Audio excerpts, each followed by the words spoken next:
बंद ठेवा, म्हणजे मग हे प्रेझेंटेशन सुरळीत जाईल. नमस्कार, मी आपलं सगळ्यांचं स्वागत करत आहे या वेबिनार करता आणि आपण आपला वेळ काढून या वेबिनारसाठी आलात म्हणून आम्ही आपले खूप आभारी आहोत. अ, हे प्रेझेंटेशन सुरू होण्याआधी मी तुम्हाला आमच्या टीमची थोडक्यात ओळख करून देते. हे प्रेझेंटेशन जीवभावना या ऑर्गनायझेशनच्या तर्फे आहे आणि सध्या आम्ही 3 जण आहोत जे हे काम बघत आहोत. आम्ही तिघेही या ऑर्गनायझेशनचे को-फाउंडर्स आणि डिरेक्टर्स आहोत. मी जुली वेनपासून सुरुवात करते.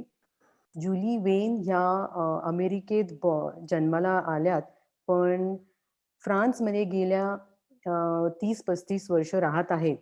त्या फोटोग्राफर आहेत आणि पर्यावरणाचं काम करत आहेत बरेच वर्ष आणि त्यासोबत त्या ॲनिमल राइट्स ॲक्टिव्हिस्ट सुद्धा आहेत.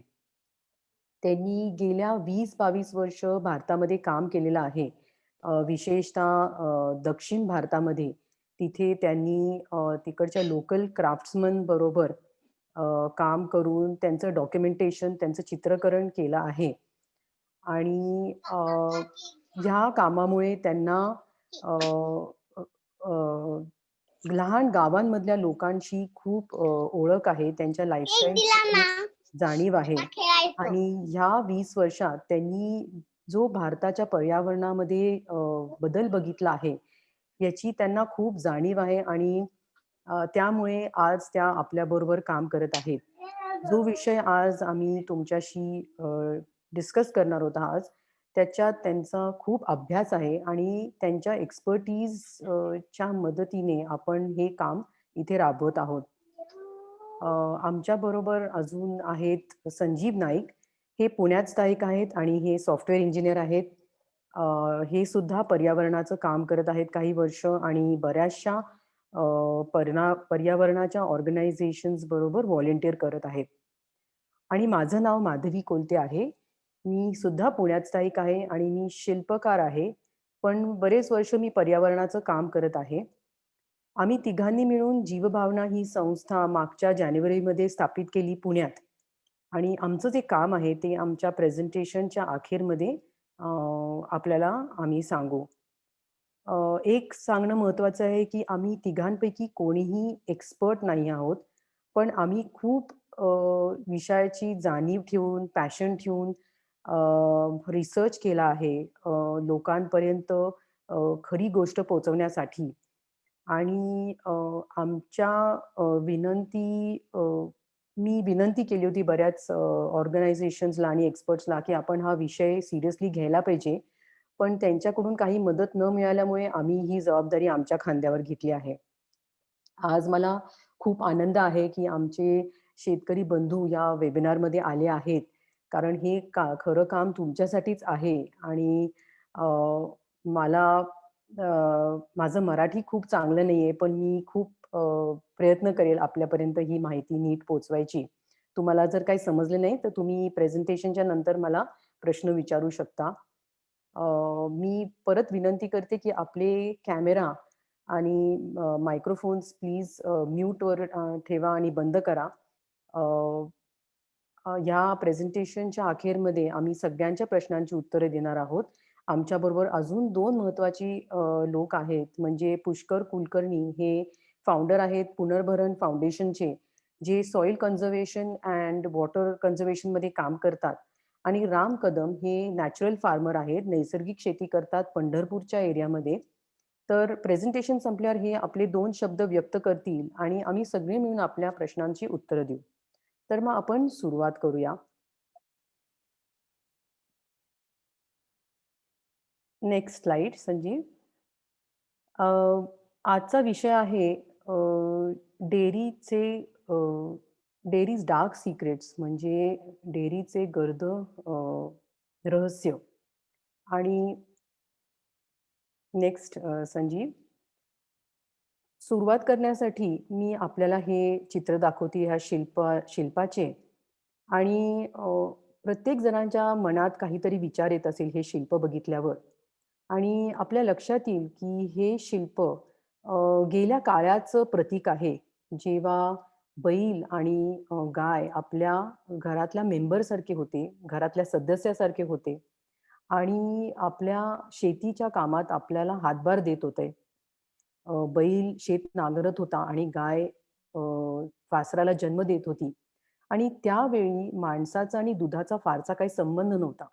कारण आपण ह्या वासराला ते सगळं दूध पिऊ देत होतो कारण ते त्याच्या हक्काचं आहे आणि त्याच्या वाढीसाठी खूप महत्वाचं आहे. आणि जर काही दूध उरलं, तर आपण थोडाफार त्याचा वापर करत होतो. पण आजच्या काळी ज्या प्रकारे आपण पनीर किंवा चीज किंवा बटर किंवा आईस्क्रीम्स अशा पदार्थांचं सेवन करतो, त्या काळात असं नव्हतं. आणि जर काही दूध होतं, तर त्याचं लगेच दुधाच्या स्वरूपातच किंवा दही, ताक किंवा फार-फार तर तुपाच्या स्वरूपात त्याचं आपण स्टोरेज करत होतो. Next slide. अ, आपलं हे जे दुधाचं अ, अ, रिलेशन आहे, ते आपण बरचसं श्रीकृष्णाशी जोडतो. कारण श्रीकृष्ण हे गवई होते आणि त्यांना गायीवर खूप प्रेम होतं. त्यांना स्वतःला दूध खूप आवडत होतं आणि त्यांच्या भक्तांवरही खूप प्रेम होतं. त्यामुळे आपण असं म्हणू शकतो, की आपण श्रीकृष्णाच्या भक्तीसाठी त्यांच्या प्रती आपलं प्रेम दाखवण्यासाठी आपण थोडंफार दुधाचं सेवन करत होतो. अ, आपण जर महाभारतामधल्या गोष्टी बघितल्या, तर त्या खूप प्रतीकात्मक आहेत. त्यांच्या गोष्टीमधून आपल्याला काहीतरी संदेश मिळतो आहे. जसं जी गोष्ट आहे, श्रीकृष्ण एका बोटावर डोंगर उचलतात, अ, गोकुळमधल्या लोकांना आश्रय द्यायला. तर ते ह्या गोष्टीचं प्रतीक आहे, की ज्याची कृष्णावर श्रद्धा आहे, ते त्याचं संरक्षण करतात त्याच्या रोजच्या तडजोडीपासून. तर आपण स्वतः ही गोष्ट करू शकत नाही. डोंगर आपल्या पोटावर उचलू शकत नाही. त्यामुळे आपण याचा आहे तसा अर्थ घेणं गैर आहे. आणि तशीच एक गोष्ट आहे जेव्हा श्रीकृष्णांनी काल्यावर पराभूत केला आणि ते 7 डोक्याच्या नाकावर चढून त्यांनी बासुरी वाजवली. तर ही सुद्धा एक प्रतिमात्मकच गोष्ट आहे. तसंच श्रीकृष्णाचं जे दुधाबद्दलचं प्रेम आहे, ते सुद्धा एक प्रतीक आहे आणि तो जो काळ होता, तो फार वेगळा होता आणि आपण जर त्या काळात राहून आत्ता जर तसंच वागायचं ठरवलं, तर तो मूर्खपणा ठरेल. अगदी आपण देवाचा अवतार घेतला तरी. नेक्स्ट. अ, आत्ता जो आपला दुधाकडचा दृष्टिकोन आहे, तो आपण कशामुळे आहे, तर आपल्या अ, अ, परंपरेचा आणि आपल्या संस्कृतीचा जो प्रभाव आपल्यावर झाला आहे, त्याच्यामुळे आहे. आणि आपल्याला काही गोष्टी वारंवार सारख्या-सारख्या सांगितल्या गेल्या आहेत, ज्यामुळे आपल्या मनावर एक प्रकारचं कंडिशनिंग झालं आहे, की गाईचं दूध हे आपल्यासाठी आहे आणि ते पिणं आपला जन्मसिद्ध अधिकार आहे. जसं आता या चित्रांमध्ये बघता आपण, की गाई आहे आणि तिच्या आचळातलं दूध श्रीकृष्ण पीत आहे आणि थोडंफार त्या बछड्याला पण मिळतंय. किंवा दुसऱ्या चित्रामध्ये असं दाखवतात आहेत, की गाय च्या आचळातून श्रीकृष्ण दूध पीत आहेत आणि वासराला थोडं बाजूला घेतलं आहे. तर अशा चित्रातून आपण स्वतःला अशी गोष्ट सांगतोय, की आपण जे करतोय ते बरोबर आहे आणि त्याच्यात काही चुकीचं नाहीये. आपण वासराला दूध न देता आपण घेतोय. तर हळू-हळू ह्याच गोष्टी परत आपल्या मनावर बिंबवत गेल्या आणि आपण ते बरोबर आहे असं समजत गेलो. पण आपण जर विज्ञानाचा विचार केला आणि प्रकृतीने आपल्याला कसं बनवलंय या पृथ्वीवर प्रत्येक प्राण्याला, तर प्रत्येक प्राण्याचं दूध हे आपल्याच बाळासाठी आहे. आपण कधी बघितलंय का, की माकड एखाद्या बिबट्याचं जाऊन दूध पितोय, की त्या गायचं बछडं आहे ते हत्तीचं जाऊन पितोय. मग हा आपण मनुष्यच का असे, की आपण प्रकृतीचा नियमाचा उल्लंघन करून गाईचं दूध अजूनही पितोय? नेक्स्ट. हा विषय समजण्यासाठी आपल्याला आपल्या डेअरी इंडस्ट्रीची थोडे इतिहास समजून घ्यायला पाहिजे. आत्ताच आपण समजून घेतलं, की बैल आणि गाय यांचं आपलं नातं काय होतं सुरुवातीपासून आणि दूध हे आपल्या जीवनाचा अविभाज्य भाग नव्हतं. अ, थोडंफार जे दूध घेतलं जात होतं, ते अगदी कमी प्रमाणात आणि अगदी सणावाराच्या वेळेस घेतलं जात होतं. पण हे चित्र कधी बदललं? जेव्हा ब्रिटिश When this आपल्याकडे आले begins, आणि त्यांनी आपल्या ला चहासारख्या पेयाची सवय लावून दिली. अ, ह्या काळी 1915 मध्ये मुंबईमध्ये एका पारशानी कोलसोन नावाची कंपनी काढली होती वर्ल्ड वॉर 1 च्या वेळेस आणि ही डेअरी ब्रिटिश इंडियन्स आणि अमेरिकन फोर्सेसला बटर आणि कॉफी पुरवत होती. तर ही डेअरी आपल्या शेतकऱ्यांकडून दूध घेत होती आणि ती यशस्वी झाली. पण आपल्या शेतकऱ्यांची काहीच प्राप्ती झाली नाही. आणि ह्या कंपनीनी गव्हर्नमेंटशी मिळून मोनोपोली केली होती. त्यामुळे शेतकऱ्यांना दुसरा पर्याय नव्हता. त्यांची कोंडी झाली आणि त्यांचं शोषण होत होतं. ही गोष्ट सरदार वल्लभभाई पटेल यांच्या लक्षात आली होती आणि त्यामुळे त्यांनी शेतकऱ्यांसाठी 1946 मध्ये अमूल नावाची ही कोऑपरेटिव्ह सुरू केली गुजरातमध्ये आणि या कोऑपरेटिव्हमुळे पॉल्सॉनचा बिझनेसही कमी झाला आणि ती दुसऱ्या कोणी प्रमोटर्सनी हातात घेतली आणि तिचा बिझनेस डायव्हर्ट केला टॅनिंग आणि लेदर प्रोडक्शनकडे. नेक्स्ट. मग आपण आता बहुतेक जण आपण ह्यांना ओळखत असू. यांचं नाव आहे व्हर्गीस कुरियन आणि यांनी ऑपरेशन फ्लड घडवून आणलं. ज्यामुळे त्यांनी अमूलची जी कोऑपरेटिव्ह आहे ती देशभरात स्थापित केली आणि त्यांनी 23 राज्यात 170 डिस्ट्रिक्ट्समध्ये आणि 90,000 गावांमध्ये ही कोऑपरेटिव्ह बसवली. तर तो हेतू होता, की शेतकऱ्यांचं शोषण होऊ नये पोल्सनकडून आणि ही आकडेवारी बघून खूप इम्प्रेसिव्ह वाटतं, की ह्यांनी किती मोठं काम केलं.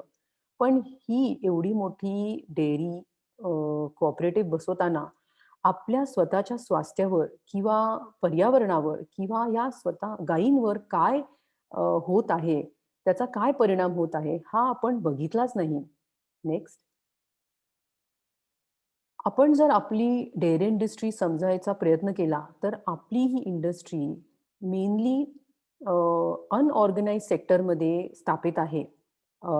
जसं पश्चिम देशामध्ये आहे इंटेन्सिव्ह डेअरी सेक्टर, तसं आपल्या देशात नाहीये, जिथे खूप जास्त गायी एका कॉन्सन्ट्रेटेड इंडस्ट्रियल सेटअपमध्ये असतात. तर आपल्या अनऑर्गनाइज्ड सेक्टरमध्ये डेअरी ओनरकडे एखाद दुसरी गाय असते आणि ही कोऑपरेटिव्ह त्या लोकांना जोडते. तर व्हाईट रेव्होल्यूशनच्या वेळेस काय झालं? तर आपलं जे हे दुधाचं परसेप्शन आहे किंवा आपलं हे गायीचं नातं आहे, पवित्र नातं आहे, ते अगदी बदलून गेलं. कारण या रेव्होल्यूशनचा हेतूच होता जास्तीत जास्त नफा बनवणं आणि मग हा नफा या गायीचं शोषण करून व्हायला लागला. जी गाय पवित्र होती तिच्या जागी हा नफा आणि त्याच्यातून मिळणारा पैसा हा जास्त पवित्र झाला आणि ते करण्यासाठी आपण वाटेल ते मार्ग वापरायला लागलो. जसं गायींना कृत्रिम पद्धतीने गर्भवती करणं, आर्टिफिशियल इन्सेमिनेशन ह्याला म्हणतात आणि हे वापरलं गेलं कारण गायीकडून जास्तीत जास्त दूध काढायला तिला जास्तीत जास्त प्रेग्नंट करायची गरज पडायला लागली आणि थोडक्यात त्या गाईला दूध देणारी मशीनच बनवून टाकली. आता तुम्ही जर हे चित्र बघितलं, तर ही गाय किती शांत दिसतीये तिचा आर्टिफिशियल इन्सेमिनेशन करताना. पण तुम्ही अजून नीट निरखून पाहिलं, तर तिला एका एन्क्लोजरमध्ये ठेवलं आहे. तिला तिथे बांधलं आहे आणि तिला हलता येत नाहीये. तर अमेरिकेमध्ये या एन्क्लोजरला रेप रॅक म्हणतात. तर आता डेअरी इंडस्ट्रीनीच या गोष्टीला असं नाव दिलं आहे. तर साहजिक आहे, की जे ही प्रोसिजर करतात आहेत, त्यांना पूर्णपणे माहिती आहे, की ह्या गायीला ते जबरदस्तीने प्रेग्नंट करतात आहेत. आणि आपण ही गोष्ट खूप नॉर्मलाईज करतो. व्हेटरनरी डॉक्टर्सकडून ही गोष्ट करून त्यांना ट्रेनिंग देऊन. नेक्स्ट. पण दरवेळेस हाही प्रकार नसतो. कारण कधी-कधी इन्फ्रास्ट्रक्चर अवेलेबल नसतं आणि डॉक्टरही अवेलेबल नसतात. आणि अशा हिंसक पद्धतीने गायीला जबरदस्ती एखादं गृहस्थ तिच्या गुरुद्वारामध्ये किंवा एनसमध्ये भूलचं सिमेंट टाकून तिच्या गर्भाशयात तिला प्रेग्नंट करतात. आता तुम्ही विचार करा, या ठिकाणी एखादी स्त्री असती, तर आपण ह्याला काय म्हणालो असतो? पुढे नेक्स्ट. आर्टिफिशियल इन्सेमिनेशन केल्यावर गाईला बछडं होतं आणि आपला जो हेतू असतो तो बछडाचा नाही तर तिच्यापासून दूध मिळवायचा असतो. त्यामुळे गाईला बछडं झाल्या झाल्या तिला तिच्या बछड्याला तिच्यापासून आणि अशा प्रकारे बांधलं जातं की तिला ते बाळ दिसेल आणि तिच्या आचळातून दूध येत राहील. आता या परिस्थितीत जेव्हा ते बछडं फिमेल असतं, तेव्हा तिला फॉर्म्युला खायला घालून तिला मोठं केलं जातं. कारण ही त्यांना डेअरी ओनरला पुढे बिझनेस देणार असते. ती दूध देणार असते.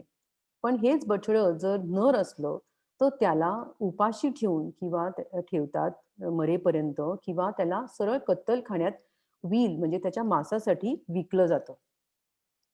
नेक्स्ट. बरं अजून एक खूप भयानक दृश्य आपल्याला डेअरीमध्ये दिसू शकतं, की आता आपण बघितलं, की गाय जर तिचं बछडं आसपास नसलं, तर ती दूध नाही देत.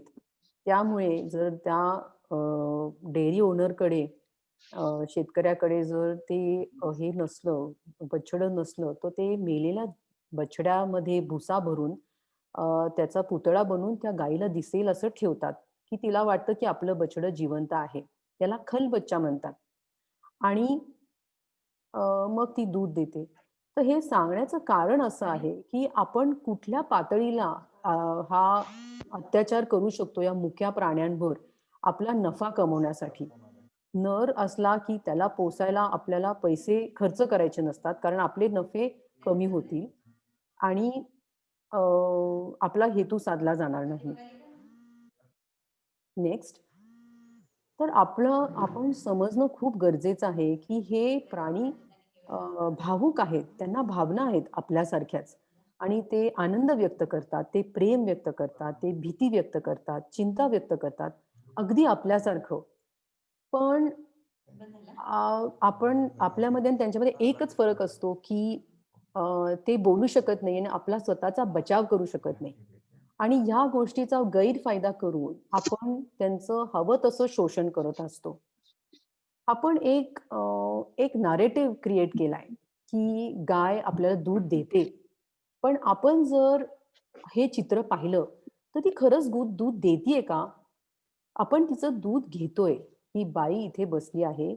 त्या गाईचं वासरू तिच्या समोर आहे आणि ही बाई तिच्या आचरातून दूध घेतीये आणि अगदी बोथटपणाने म्हणाले, तर त्या वासरासमोर ही बाई तिचं दूध चोरतीये. नेक्स्ट. आणि अशा प्रकारे आपण बरेच टेक्नॉलॉजिकल इंटरव्हेन्शन्स वापरतो. गाईचं दूध जास्तीत जास्त काढण्यासाठी. आपण अशी मशिनी वापरतो ज्यातून तिच्या आचरणातून प्रत्येक थेंब दुधाचा निघून येईल. आणि आता नवीन प्रकार असा सुरू झालाय, की अ, गाईला फिमेल होण्यासाठी आपण सेक्स सिलेक्शन सुद्धा करतो. हे मोठ्या ऑर्गनायझेशन्स आहेत पुण्यामध्ये. हे ह्या गोष्टी आता नवीन त्यांनी सुरू केल्यात. तर ही एक नवीन माहिती आहे. नेक्स्ट. तर अशा प्रकारे हे निरागस बछडे आपल्या हक्काचं दूध न पिता उपाशी मरून जातात.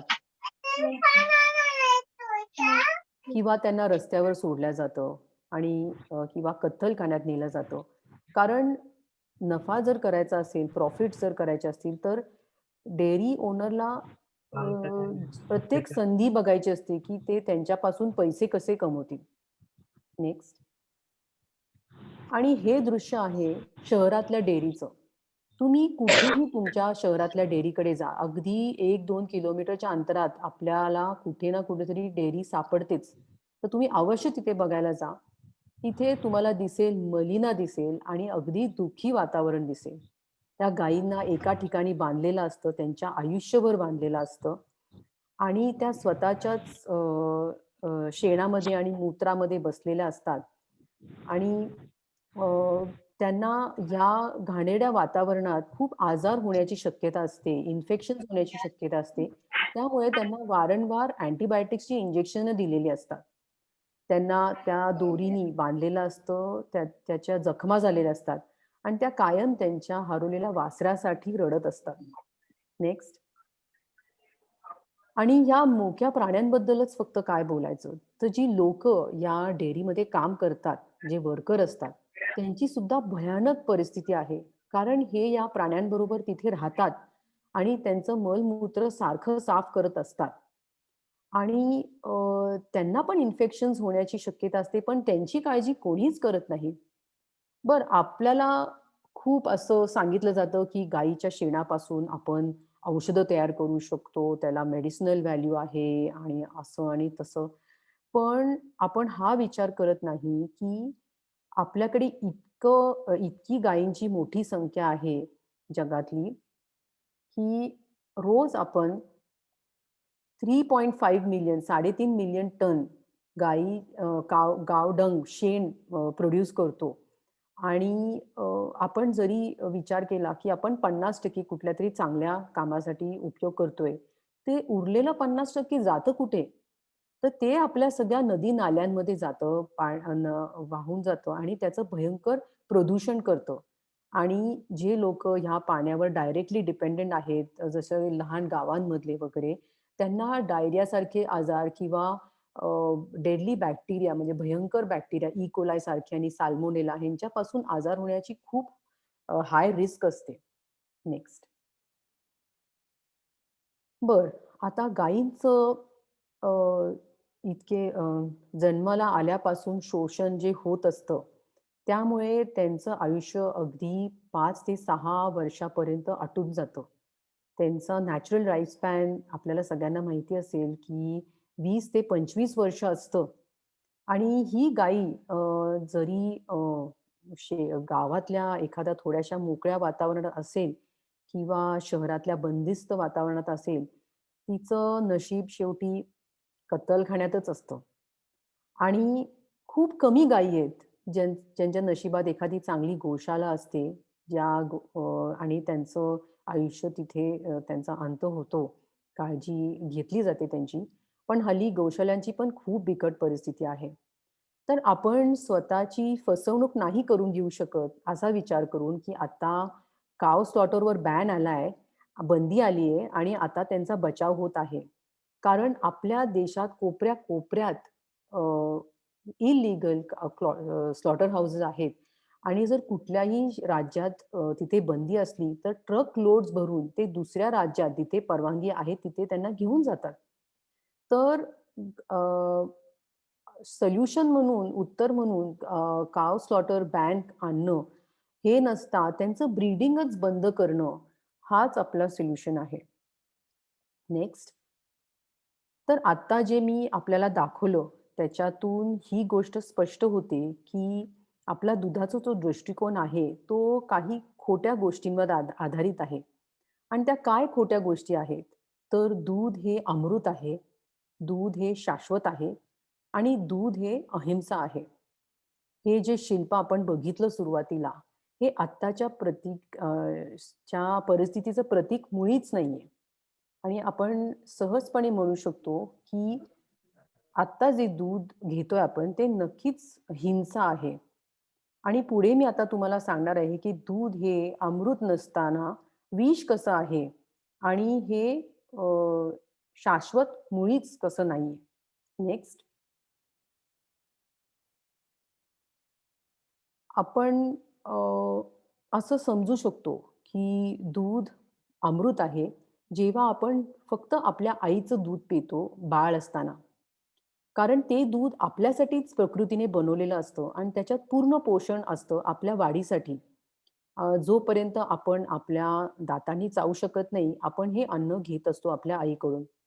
आणि ह्यावेळी जेव्हा आपण आपल्या आईचं दूध पीत असतो, तेव्हा आपल्या शरीरात एक प्रकारचं एन्झाईम प्रोड्यूस होत असतं.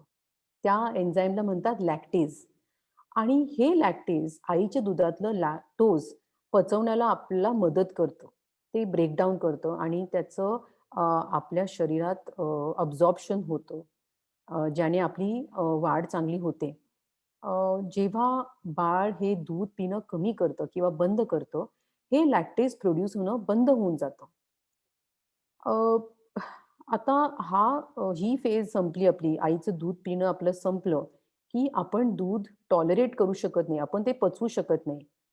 इस्पेशली ते दुसऱ्या प्राण्याकडून आलं की. आज 60 ते 80% भारतीय लोक लॅक्टोज इंटॉलरंट आहेत. म्हणजे त्यांना ते पचत नाही. कारण जेव्हा आपण डेअरीच्या पदार्थांचं सेवन करतो, तेव्हा आपल्याला डायरिया होतो, पोटात दुखतं, गॅस होतो किंवा पोट फुगतं. आपल्याला आजारपण येतं. आपण हे थोडं ऑब्झर्व्ह करायला पाहिजे आपल्याला काय होतं ते बघायला हे खाल्ल्यावर. आणि त्यामुळे आपण क्लिअरली म्हणू शकतो, की दूध हे अमृत नसताना हे विष आहे. एक नामांकित नॅचरोपॅथ आहेत.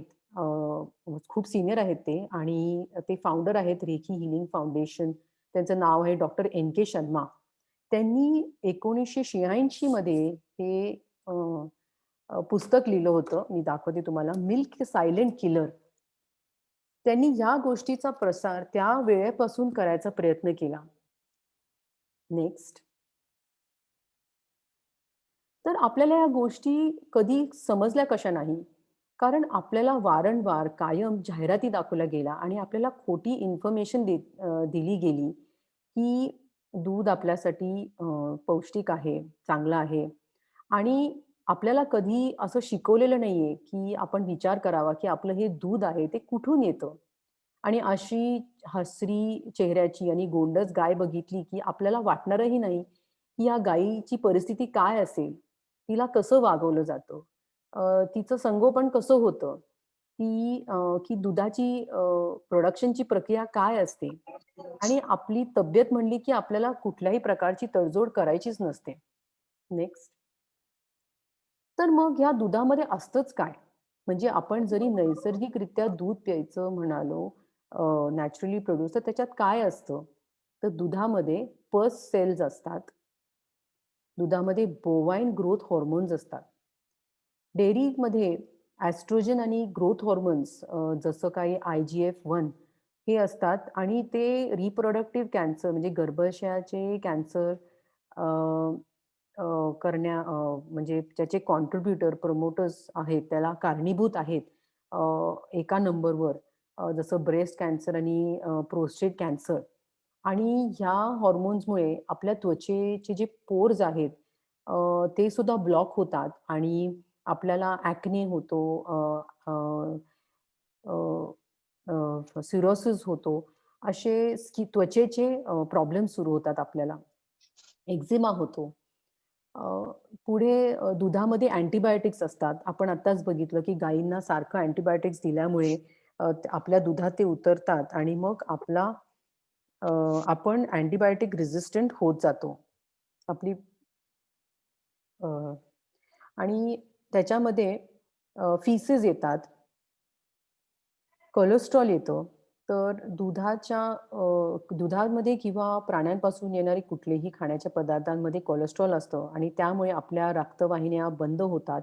आपल्याला हायपरटेन्शन होतं, आपल्याला हृदयविकार होतात. आता सध्या असंही कळालंय, की अल्झायमर्स आणि डिमेन्शियासारखे आजार होतात. नेक्स्ट.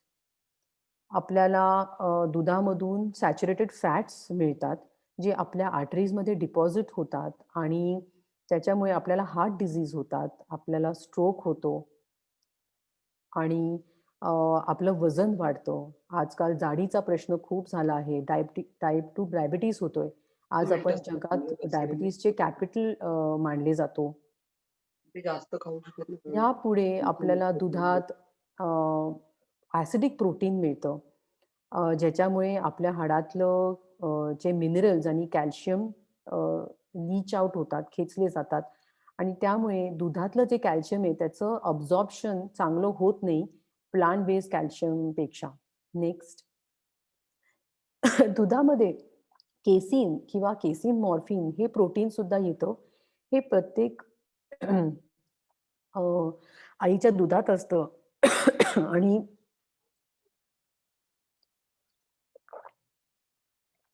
अ, त्या प्रत्येक स्पेशीज प्रमाणे ते वेगळं असतं. तर गाईच्या दुधामध्ये केसीन आईच्या दुधापेक्षा 6 वेळा जास्त असतं आणि हे कॅन्सर प्रमोटर आहे. नेक्स्ट. तर असे दुधामुळे बरेच आजार होतात, ज्याचं एक सेपरेट डिस्कशन होऊ शकतं आणि ही माहिती देणे खूप महत्त्वाचं आहे. आणि आपण जरी ठरवलं, की दूध बंद करायचं, तर आपल्याला विचार येतो, की ठीक आहे, मग आपल्याला कॅल्शियम कुठून मिळेल?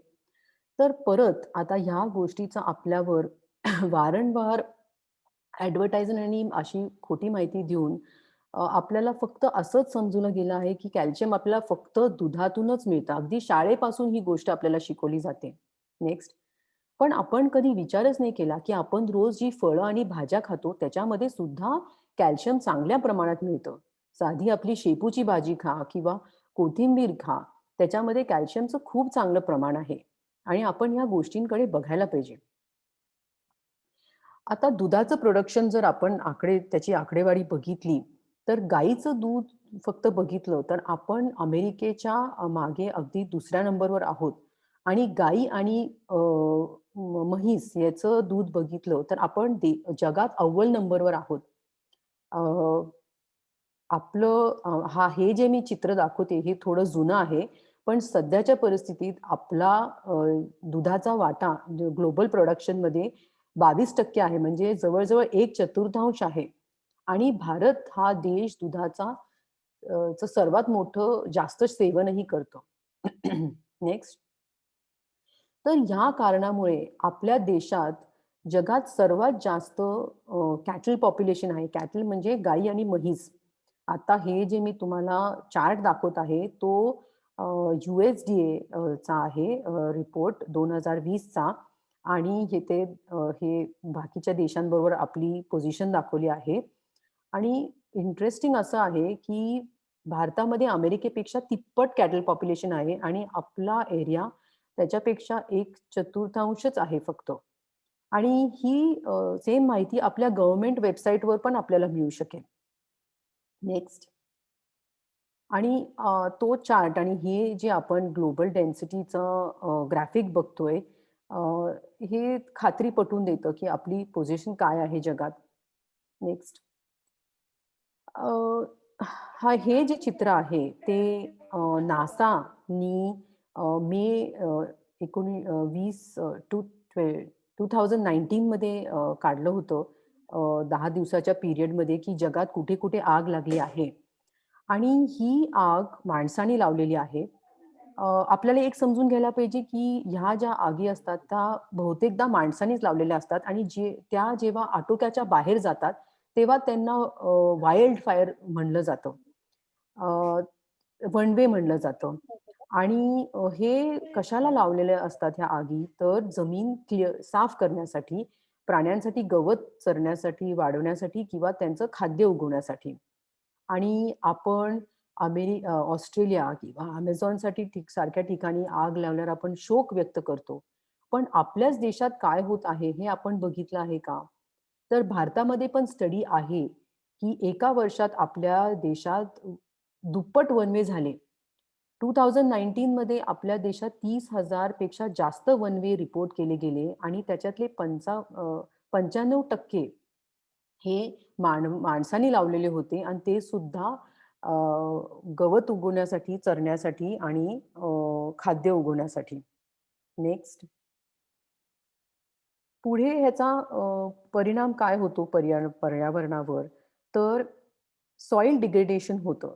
मातीची क्वालिटी खूपच कमी होत जाते. कारण आपण खूप अ, रासायनिक शेती करत आहोत आणि ओव्हर ग्रेझिंग करत आहोत. त्यामुळे टॉप सॉइल इरोजन होतं आणि सॉइल डिग्रेडेशन होतं आणि मग आपण हळू-हळू वाळवंटाकडे जायला लागतो.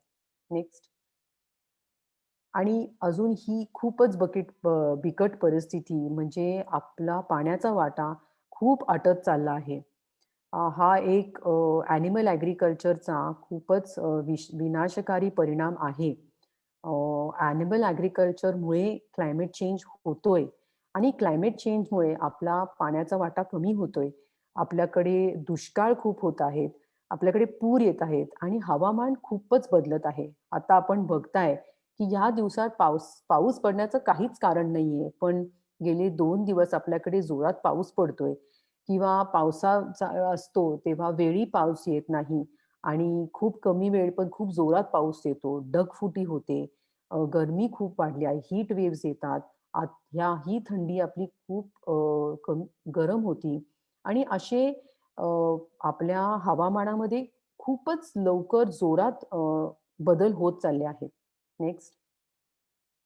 अजून एक मोठा परिणाम आहे, की आपण ही जी जंगलं साफ करत जातो, त्यामुळे बायोडायव्हर्सिटी म्हणजे आपले जे बाकी जीवजंतू आहेत, ते लुप्त होत चालले आहेत. कारण त्यांचा निरावा आपण त्यांच्यापासून हिरावून घेत आहोत आणि त्यांचं खाद्यसुद्धा आपण त्यांच्यापासून हिरावून घेत आहोत आणि ते त्यांचा अन्नाच्या शोधात ते आपल्या अ, मानवी वस्तीच्या आसपास येतात आणि आपल्या माणसाच्या आणि आपल्या पाळीव प्राण्यांच्या संपर्कात येतात आणि त्यामुळे त्यांच्यामध्ये जे व्हायरस असतात ते आपल्यामध्ये येतात आणि आपण जे आत्ताचं कोरोना व्हायरस म्हणा किंवा झिका व्हायरस असे जे झुनॉटिक डिसीजेस म्हणतात त्यांना, ह्यांची फ्रिक्वेन्सी खूप वाढत चालली आहे आणि वारंवार येत आहे. तर आपल्याला ह्या गोष्टी कशा होतात ते त्या लक्षात घ्यायला पाहिजे आहे. नेक्स्ट. यूकेमधली जी ऑक्सफोर्ड युनिव्हर्सिटी आहे, त्यांनी आपल्या खाण्याच्या अ, सवयींमुळे आपल्या पर्यावरणावर काय प्रभाव होतो ह्याचा एक खूप मोठा स्टडी केला आहे. जोझफ पूर म्हणून एक रिसर्चर आहेत खूप नामांकित, त्यांनी ही स्टडी केली आहे आणि मी तुम्हाला ह्याच्यातलं एक खूप छोटं उदाहरण दाखवत आहे, की वेगळ्या प्रकारच्या दुधांचा पर्यावरणावर काय परिणाम होऊ शकतो. तर आपण जर गाईपासून घेतलेलं दूध जर बघितलं, तर त्याचा ग्रीन हाऊस गॅसेस चा वाटा किती आहे आणि जमिनीचा वाटा किती आहे, पाण्याचा वाटा किती आहे, तर तो इतर दुधांपेक्षा खूपच जास्त आहे. त्याचा इम्पॅक्ट खूप जास्त आहे आणि ह्याच्यातही एक मोठी गोष्ट आपल्याला सांगायची म्हणजे आपली खूप मोठी जगातली कॅटल पॉप्युलेशन असल्यामुळे आपला देश अ, नायट्रस ऑक्साईड आणि मिथेन सारख्या गॅसेसचा सर्वात जास्त किंवा दुसऱ्या नंबरवर जास्त एमिटर आहे आणि मिथेन जे आहे हे कार्बन डायऑक्साईड पेक्षा 85 टाइम्स जास्त घातक आहे हे पृथ्वीला गरम करण्यासाठी आणि नायट्रस ऑक्साईड जे आहे हे 284 टाइम्स जास्त घातक आहे पृथ्वीला गरम करण्यासाठी. अ, आणि तरी पण आपल्या गव्हर्नमेंट ही इंडस्ट्री प्रमोट करत आहे जी-डी-पी वाढवण्यासाठी. नेक्स्ट. तर हे सगळे फॅक्ट्स बघितल्यावर आपण हा निष्कर्ष लावू शकतो, की डेअरी इंडस्ट्री ही शाश्वत नाही आहे आणि ती हिंसकही आहे आणि दूध हे अमृत नसता हे विष आहे. आणि हे सगळे मुद्दे आपल्या डोळ्यासमोर आले तरी आपली गव्हर्नमेंट डेअरीसारख्या इंडस्ट्रीज प्रमोट करत आहेत. नेक्स्ट. बरं, पर्यावरणाचा तर खूप मोठा विनाशकारी प्रभाव आहे. पण हा मुद्दा सोशल जस्टिसचा सुद्धा आहे. अ, आप ही जी मोठी अ, नंबरची कॅटल पॉप्युलेशन आपण वाढवतोय आपल्या देशामध्ये, ही आपण काय हवेवर जगवत नाही आहोत. तर त्याला आपले मौल्यवान नॅचरल रिसोर्सेस लागतात आहे. जमीन लागते, पाणी लागतं त्यांचं खाद्य उगवण्यासाठी. तर आपण जर अगदी साध्या देसी गाईचा सुद्धा विचार केला, तर तिला अ, 35 किलो खाद्य लागतं रोज आणि 120 लिटर पाणी लागतं. अ, आपण आपला देश जिथे जगातले 1/4 भुकेले लोक राहतात, जिथे पाण्याचा वाटा अटत चालला आहे, आपल्याला कसं परवडतं ह्या प्राण्यांना वाढवणं? आपले अथॉरिटीज आणि आपले एक्सपर्ट्स ह्याचा विचारच करत नाहीत. आपण जर ह्या प्राण्यांना वाढवणं बंद केलं, तर आपल्या स्वतःला, आपल्या परिवारासाठी, आपल्या लोकसंख्येसाठी आपल्याला मुबलक पाणी आणि अन्न मिळू शकतं. नेक्स्ट. तर ह्या सगळ्या चित्राचा विचार करून जीवभावनाचा हा उद्देश आहे, की आपण आपल्या शेतकऱ्यांना ॲनिमल बेस्ड ॲग्रीकल्चर पासून प्लांट बेस्ड ॲग्रीकल्चरकडे ट्रान्झिशन व्हायला मदत करायची. कारण हे एकच होलिस्टिक सोल्युशन आहे. अ, अ, ज्यानी आपण आपल्या देशाचा प्रश्न सोडवू शकतो आणि जगाचा प्रश्न सोडवू शकतो. हाच एक सर्वोत्तम उपाय आहे, ज्याने आपले शेतकरी स्वावलंबी होऊ शकतात आणि स्वच्छ परिस्थितीत काम करू शकतात. त्यांना त्यांच्या रोजगारासाठी सबसिडीजवर अवलंबून राहायची गरज नाहीये. आणि हाच एक सर्वोत्तम उपचार आहे, ज्यानी क्लायमेट चेंजचा प्रभाव कमी होऊ शकतो. आपण पर्यावरण वाचवू शकतो. आपला पाण्याचा वाटा परत वाढवू शकतो आणि अ, आपल्या प्राण्यांपासून जे मलमूत्र येत आहे, त्याचा वाटा कमी करू शकतो. आपली तब्येतही राखून राहू शकतो.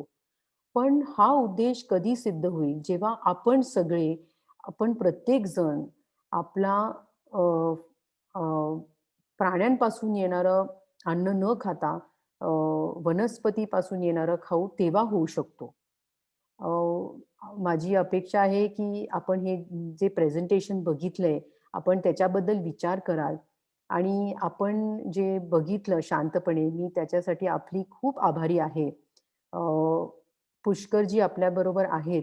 मी आत्ता त्यांना विनंती करते, की आपण त्यांच्या संस्थेचं थोडं काम आणि खरी परिस्थिती काय आहे शेतीची आणि आमचं जे प्रोजेक्ट आम्ही करणार आहोत सुरू शेतकऱ्यांबरोबर त्याची थोडी माहिती द्या आणि त्याच्यानंतर राम कदमजी त्यांच्या कामाबद्दल सांगतील. Thank you.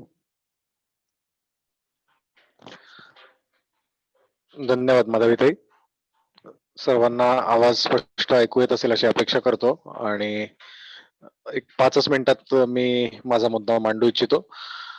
मी पुण्यातला एक सर्वसामान्य नागरिक आहे, पण आपण बघतोय की जगभर पाणी आणि शेती ही एक काय म्हणता येईल खूप बिकट परिस्थिती होत चाललेल्या या 2 मोठ्या समस्या आहेत आपल्या समोर आणि या सगळ्यांनाच म्हणजे या समस्यांचा सगळ्यांवर प्रभाव होतो असं कोणी म्हणू शकत नाही की शेती चांगली नाही झाली तर मला काही फरक पडणार नाही. जे एक शहरी नागरिकांचा एक संभ्रम असतो किंवा त्यांना एक गैरसमज असतो. तर हे 2 विषय आहेत कळीचे सध्या आणि इथून पुढे जाणारही. त्याकरता म्हणजे त्या विषयावर काम करण्यासाठी एक पुनर्भरण हा आमचा एक उपक्रम आहे, पुनर्भरण फाउंडेशन. यात प्रामुख्याने आम्ही पाणलोट विकास आणि नैसर्गिक शेती या दोन्हीचा सुवर्ण संगम साधून गावांमध्ये कामं करतो आहोत. अधिक वेळ घेणार नाही आपला. माधवी त्यांनी बरेचसे मुद्दे मांडलेले आहेत. काही थोडेसे आपल्याला विचार करायला लावणारे आहेत आणि आपण त्या गोष्टींचा विचार करावा अशीच इथे प्रामाणिक आमची इच्छा आहे सगळ्यांची. आपण आता ऐकलं आणि बर आता आपण अगदी आता जे सुरू आहे त्याबद्दल बोलूयात की आज आता जानेवारी महिना आहे पण आता ठिकठिकाणी पाऊस पडतोय. गेल्या वर्षी आपण बघितलं कोल्हापूर सांगलीमध्ये काय परिस्थिती झालेली आहे. कधी झाला नाही इतका पाऊस झालेला आहे आणि हे जगभरात चालू आहे, फक्त भारतातच सुरू आहे असं नाहीये. तर जगभरामध्ये ही अशीच परिस्थिती होत राहणार आहे आणि इथून पुढेही अशीच राहण्याची शक्यता अधिकाधिक वाढत चाललेली आहे आणि त्याला परिणाम आपण आहोत आणि आपली जीवनशैली, आपली आर्थिक व्यवस्था ही सगळे त्याला कारणीभूत आहेत. गेल्या 250 वर्षात जी काही जीवनशैली आपण अवलंबलेली आहे, ते सगळे या गोष्टींना कारणीभूत आहेत. आता आपण स्वतः काय बदलू शकतो? कारण दुसऱ्यांनी काय करावं यापेक्षा आपण काय काय करावं? या एका साध्या प्रश्नाचं उत्तर शोधत आम्ही या विषयाकडे वळालो आहोत. आणि जसं माधवी त्यांनी सांगितलं की आम्ही कोणत्याही काही पीएचडी केलेली वगैरे माणसं नाही आहोत, पण एक सर्वसामान्य नागरिक म्हणून ज्या गोष्टी आपल्या नजरेला पडतात, ज्या आपल्या लक्षात येतात आणि ज्याचं आपण साधं सरळ एक गणित मांडू शकतो. असा एक म्हणजे अशा विषयांची आम्ही अधिकाधिक माहिती घेतो आहोत आणि ती अधिकाधिक नागरिकांपर्यंत पोहोचवण्याचा हा एक आमचा प्रामाणिक प्रयत्न आहे. तर मुद्दा इतकाच आहे की ती देशी गाय आहे का जर्सी होल्स्टीन आहे का म्हैस आहे वगैरे हा विषय नाहीये.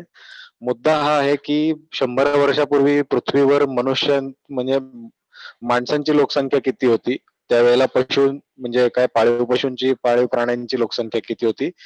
तेव्हात आणि आता जमीन आसमानाचा फरक आहे. हे आपल्याला सगळ्यांना मान्य करावं लागेल. आपण झपाट्यानं हरित क्रांतीच्या नावाखाली रासायनिक शेती जगभरात वाढवली.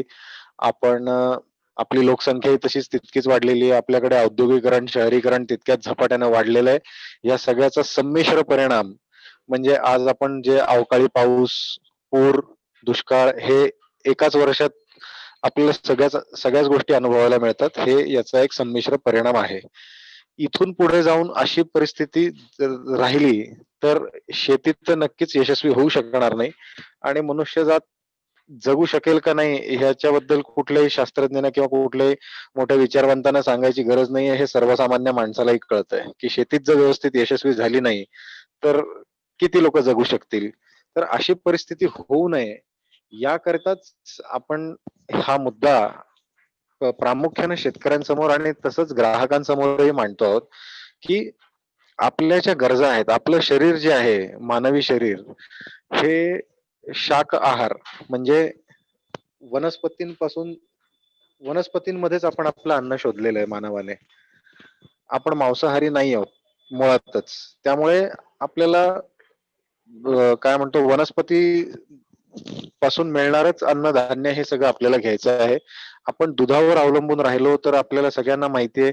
आपण Google आजकाल सगळेजण मोबाईलवर वापरता. काही आकडे आम्हीही तुम्हाला देऊ शकतो.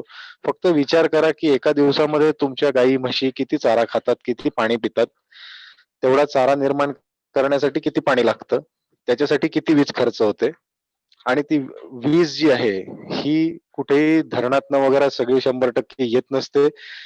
जगभरामध्ये 70% वीज ही कोळसा जाळूनच होत असते.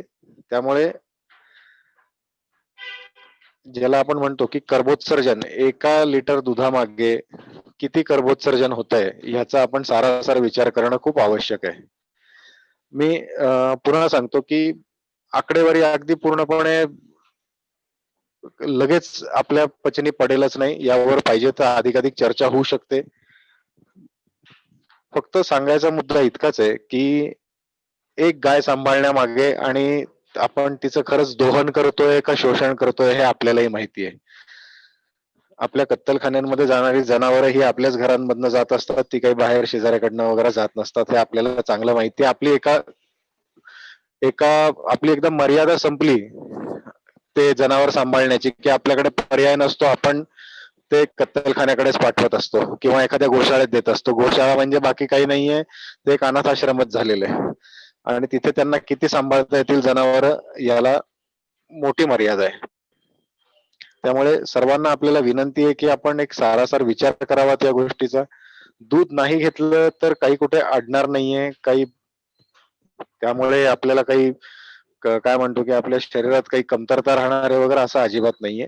शाकाहार शाकाहाराद्वारे आपण आपल्या शरीराच्या सर्व गरजा पूर्ण करू शकतो. तर यावर आणखी अधिकाधिक चर्चेसाठी आम्ही सगळे उपलब्ध असतो. हा कुठेही म्हणजे आम्ही थोपवण्याचा काही प्रयत्न करत नाही आहोत. यावर अधिकाधिक चर्चा व्हावी अशी माझी वैयक्तिक इच्छा आहे आणि ज्यांना यावर चर्चा करायची असेल अधिकाधिक त्यासाठी आम्ही उपलब्ध आहोत.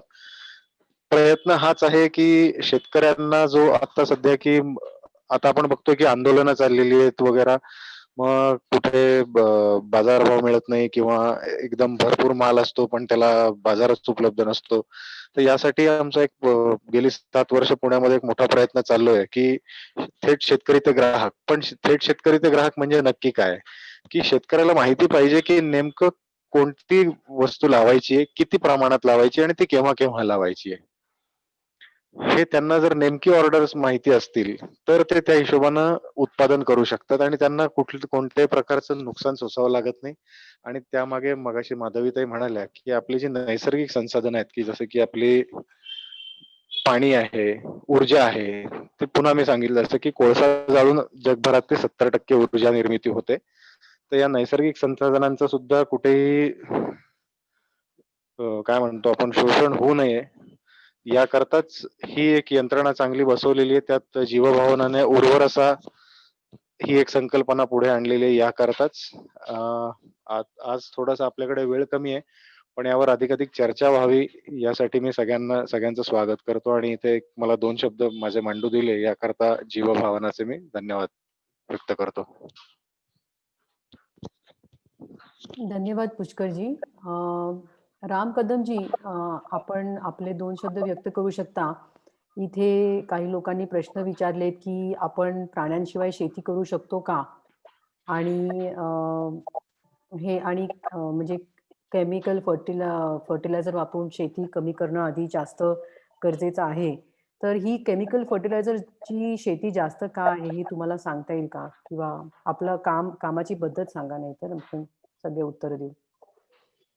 धन्यवाद.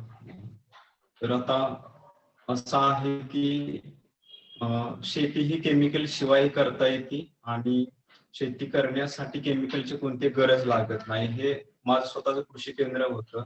2 कोटीचा टर्नओव्हर पण होता. परंतु 3 वर्षामध्ये ज्यावेळेस मी केमिकल शेतीचा जसं शास्त्रज्ञांनी सांगितलं त्या पद्धतीने मी शेतामध्ये उपयोग केला, त्यावेळेस माझी जमीन पूर्ण बंजर झाली, म्हणजे पूर्ण नापीक झाली.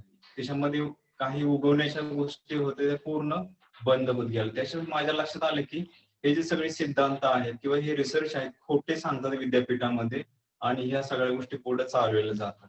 आणि त्यावेळेस मग मी शोधत गेलो की खरी शेती कुठली. ही केमिकल शेती आहे, रासायनिक शेती आहे आणि सेंद्रिय शेती आहे किंवा ऑर्गॅनिक शेती, असे खूप काही प्रकार होते. त्याच्यामध्ये माझ्या लक्षात आले की शेतीचे 3 प्रकार आहेत. एक आहे नैसर्गिक शेती, दुसरा आहे सेंद्रिय शेती आणि तिसरा आहे रासायनिक शेती. तर सेंद्रिय शेती हा पण एक शेतकऱ्यांना फसवण्यासाठी निर्माण केलेला एक प्रकार आहे आणि शेतकऱ्यांना केमिकल शेतीमध्ये आणि सेंद्रिय शेतीमध्ये गुंतवून ठेवण्यासाठीच एक षडयंत्र चालू आहे. मग नैसर्गिक शेती म्हणजे काय? नैसर्गिक शेती हे बिना केमिकलचे, बिना खत टाकता करता येते आणि त्यातून जे निर्माण होणारे जे उत्पादन आहे हे उत्पादन अतिशय एक जबरदस्त खरोखर वॅक्सिन सारखं काम करतं. म्हणजे ते पूर्ण नॅचरल असतं, पूर्ण आपली इम्युनिटी वाढवते. हे पण लक्षात चांगल्या रीतीने आलं. फक्त आता हे जीवभावनाचा जो उद्देश आहे की प्राण्यांची कत्तल न होता ह्या गोष्टी व्हायला पाहिजेत, याच्याशी मी पूर्ण सहमत आहे.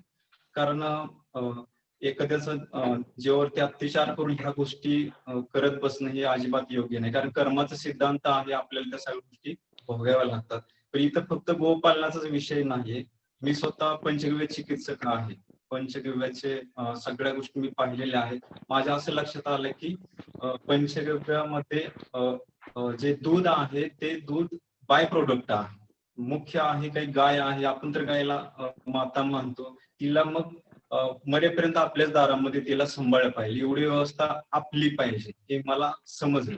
मग आपण एका गायीचं 1 ते 2 वेळ घेऊ शकतो. त्याच्यापेक्षा जर जास्त दूध सतत घ्यायचं असेल तर पुन्हा तिची जे वासरं आहेत ते कत्तलखान्याला आपल्याला पाठवावे लागतात. हे माझ्या पण चांगलं लक्षात आलं. मग तिथून लक्षात आलं की दूध बंद केले पाहिजे, दुधाचे प्रोडक्ट बंद केले पाहिजे आणि हे सांगड घातली पाहिजे. ही सांगड घालण्यासाठी जे जीवभावना संस्था होती किंवा आहे त्यांच्याशी माझं एक संबंध आले चांगले आणि तिथून हे कार्य पुढे मोठं करायचं आहे त्यांचं आणि त्याला मी पण सहकार्य करायचं ठरवलं. विषय फार मोठे आहे परंतु मला 2 मिनिटं संधी दिली होती, त्याच्यामुळं मी थांबतोय. रामजी, याच्यात काही प्रश्न आहेत तर मी तुम्हाला थोड्याने विचारते. इथे काही लोकांचं म्हणणं आहे की गाई गुरं हे गाई आणि म्हशी हे माणसांचं साठी उगवलेलं अन्न न खाता ते उरलेलं जे शेतीतलं उरलेलं असतं ते खातात. तर त्यामुळे तुम्हाला त्याच्याबद्दल काय म्हणायचं आहे? त्यांचं म्हणणं आहे की आपण जास्त काही वाढवत नाही किंवा वापरत नाही त्यांच्यासाठी. ठीक आहे, त्यांचं तसं म्हणणं आहे. समजा माझ्याकडे 5 एकर माझ्याकडे जमीन आहे आता चालू ना, तर 5 एकर जमिनीमध्ये माझ्याकडे 2 गायी आहेत. पण 2 गायीपेक्षा जर मला सतत दूध पाहिजे असेल तर मला जास्त गायी करावं लागतील आणि जास्त गायी ज्यावेळेस माझ्या होतील त्यावेळेस 5 एकरातून जो चारा उपलब्ध होणार तो त्यांना पुरणार नाही. म्हणून मला जेवढा गायी सांभाळता येतील माझ्या जमिनीपुरत्या तेवढ्याच मी सांभाळला पाहिजे. म्हणजे त्यांचं ते त्या उत्तराला हे मिळतं जुळतंय. म्हणून मी 10 गायी सांभाळून ते मला होणार नाही 5 एकरामध्ये. मग आपल्याला खायला पुरणार नाही आणि त्यांना पण खायला पुरणार नाही. मग आपल्याला एक बॅलन्स, समतोल साधला पाहिजे. तर हे गोष्ट लक्षात घेणं गरजेचं आहे. 130 कोटी लोकसंख्या आहे आणि त्याला मग इतकं दूध आणि या सगळ्या गोष्टी कुठेही जुळत नाहीत. आपल्या भारताच्या जमिनीचा विचार केला तर, क्षेत्रफळाचा विचार केला तर गायीवरच येत नाही. गायीवरच काय येतं तर इथं म्हैस पण आहे. आता गायीचं देशी गायी फक्त बोटावर मोजणे इतक्या राहिलेल्या आहेत. जवळजवळ जर्सी गायी 95% आपल्या देशामध्ये आहे. आलं का लक्षात? म्हणजे मी तर गायीचा भक्त आहे, म्हणजे गो भक्त आहे. आणि गायीवर येतो म्हणजे त्याच्यामध्ये काय नाही की मला गायीवर जे हे अत्याचार होतो तो सहन होत नाही, म्हणून बाकी काही गोष्ट नाही याच्यामध्ये.